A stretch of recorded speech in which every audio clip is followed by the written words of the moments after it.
Bismillah wa salatu wa salamu ala rasulillah wa ala alihi wa ashabihi ajma'in. Nous allons aborder une nouvelle problématique pour y apporter une réponse rassurante, car nous abordons des sujets sous une thématique que nous avons nommée liyatma'inna qalbi, afin que mon cœur trouve la sérénité. Et avant d'entamer la réponse, je vais d'abord vous lire une question qui m'est parvenue il y a quelques jours pendant le Ramadan, et elle servira d'introduction pour pouvoir aborder ce sujet. Donc la personne dit: je vous contacte pour un souci majeur. Depuis le Ramadan de l'an dernier, je subis des insufflations du diable qu'il me fait entendre dans ma tête des insultes affreuses et abjectes sur notre Seigneur et son prophète. Cela ne m'est jamais arrivé de ma vie. Je précise que je suis musulman pratiquant et actif dans la recherche du savoir et dans la lecture du Coran et du dhikr. Au plus, je souhaite monter dans ma foi et ma pratique, et au plus je suis attaqué par ce waswas dans ma aqida, c'est-à-dire mes convictions religieuses. Donc aussitôt à la fin du Ramadan 2019, je suis allé consulter un psychologue musulman afin d'y voir plus clair. Allah est témoin que si cela me plaisait de laisser ces blasphèmes dans ma tête, je n'irais pas payer des consultations chez un psychologue. Donc depuis un an, à chaque début de journée et dans chaque prière, je dis: ô Allah, je me désolidarise de toute chose mauvaise te concernant et concernant notre prophète alayhi salatu wassalam. Le souci est que, tant que cela ne se transforme pas en parole, cela était encore gérable. Mais malheureusement, ce matin, en me réveillant, vers 11h du matin, j'ai fait mes adhkar, tout en sentant que ces mauvaises pensées allaient arriver. Quand soudain, je me suis surpris en train de dire verbalement et en articulant bien: Shaitan hu Allah. Donc le diable, c'est mon Dieu. J'ai aussitôt dit: A'udhu billah minash shaitanir rajim. Je demande à Dieu de me protéger de Satan, le damné. Et j'ai commencé à paniquer en me disant que ça y est, je suis sorti de l'islam. Je demande votre aide pour savoir si effectivement le diable peut prendre le contrôle d'une personne au point de lui faire dire ce genre de choses auxquelles je n'aurais jamais pensé de ma vie en tant que croyant. J'aime beaucoup la religion ainsi que les cours de religion. Je ne sais plus quoi faire et surtout, je ne sais plus si je suis toujours musulman. Je souffre dans ce mois béni et Dieu est témoin. En définitive, je voudrais savoir si je suis responsable de ce qui est sorti de ma bouche ou au contraire il s'agit du waswas dont je souffre depuis un an. Que faire s'il vous plaît? Donc ça c'est un cas parmi des centaines que je connais de personnes qui souffrent terriblement parce qu'ils ne contrôlent pas leurs pensées. Et ça nous en avions déjà parlé, je pense, dans différentes interventions dans cette série. Mais là, la personne dit: je suis arrivé à une autre étape, c'est que je ne contrôle même plus mes paroles. Et donc, est-ce que j'en suis responsable vis-à-vis de Dieu? Est-ce que Dieu me tiendra rigueur pour des paroles mauvaises que je regrette, que je n'accepte pas, que je n'approuve pas, mais que pourtant j'ai proférées? Ou bien est-ce que je serai tenu pour responsable? Est-ce que ça a une conséquence? Donc, est-ce que j'ai quitté l'islam en ayant dit cette phrase blasphématoire? Écoutez, notre religion est une religion du bon sens et en même temps de la miséricorde. À partir du moment où on dit quelque chose qu'on ne veut pas, parce qu'il nous arrive parfois de dire des choses sous l'effet d'une émotion, sous l'effet d'un état psychologique difficilement contrôlable, on dit des paroles qu'on regrette. En fait, elles ne sont pas le fruit d'une pensée réfléchie, elles ne sont pas le fruit d'une intention délibérée, mais plutôt d'une émotion. ou d'un état psychologique. Je ne pense pas, comme l'a supposé la personne, que le diable peut contrôler notre langue. Non, il peut avoir un certain contrôle sur nos pensées, mais ça s'arrête là. Il ne peut pas contrôler nos gestes, nos faits et gestes, ni nos paroles.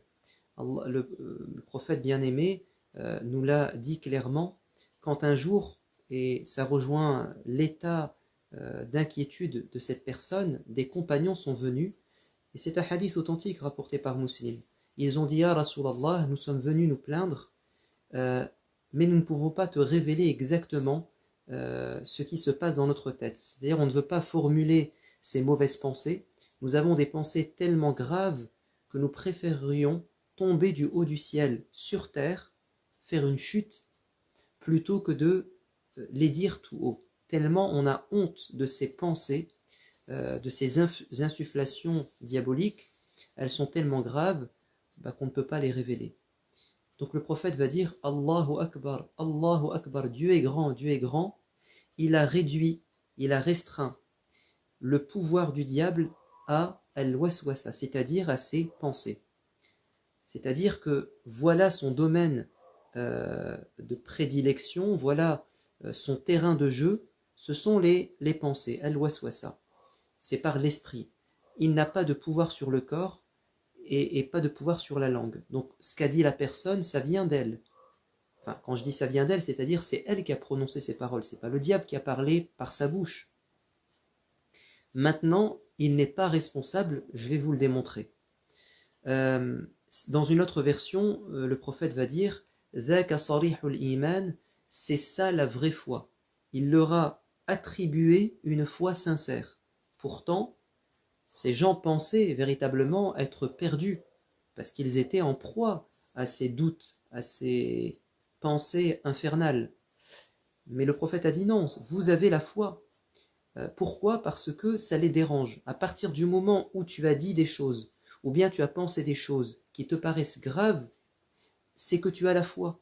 Parce que, par définition, celui qui n'a pas la foi, il minimise, il dénigre ce qui est grave. Le prophète de l'islam dit, le croyant, quand il voit un péché, quand il fait un péché ou quand il voit un péché, il le voit comme une montagne. Alors que celui qui n'a pas la foi, il le voit comme une mouche. Hein, c'est quelque chose de banal.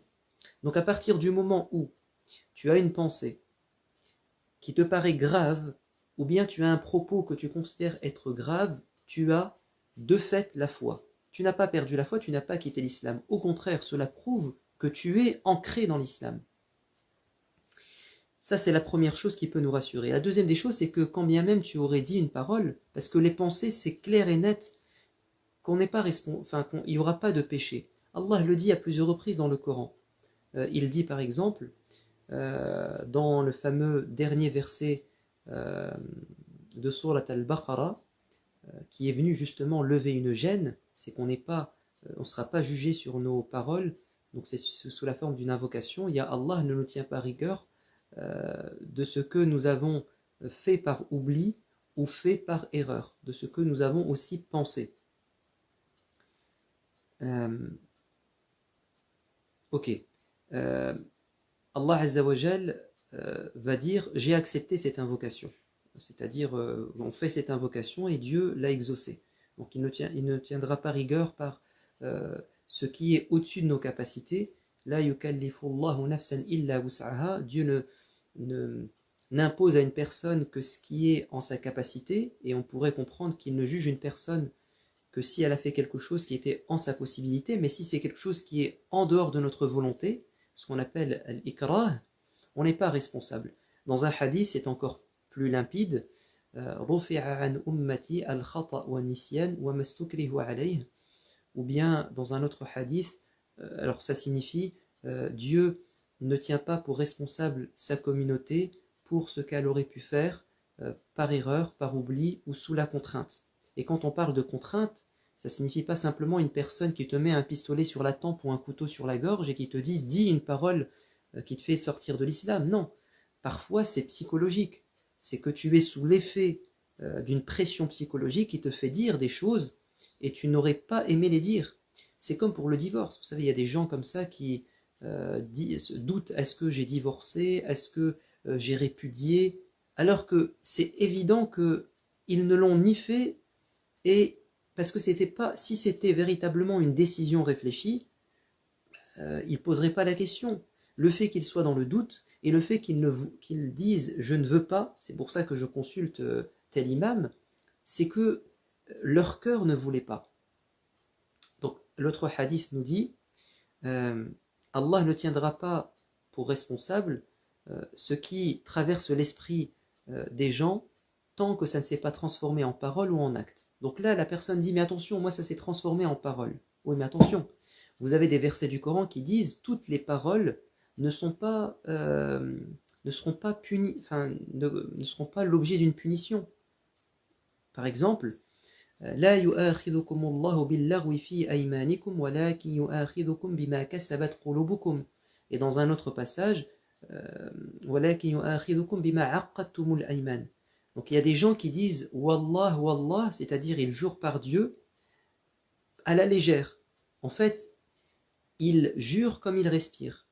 Wallah, je vais faire. Ou bien Wallah, je ne ferai pas. Wallah, je ne te dirai pas. Wallah. Et Dieu dit, je ne vous tiendrai pas pour responsable de ces paroles que vous dites à la légère. Mais je vous tiendrai responsable pour ce qui sort de votre cœur. Pas de votre langue, mais de votre cœur. Ça peut sortir de ta langue, mais pas de ton cœur. Et parfois, ça ne sort pas de ton cœur, mais ça ne sort pas de ta langue, mais de ton cœur. Bon.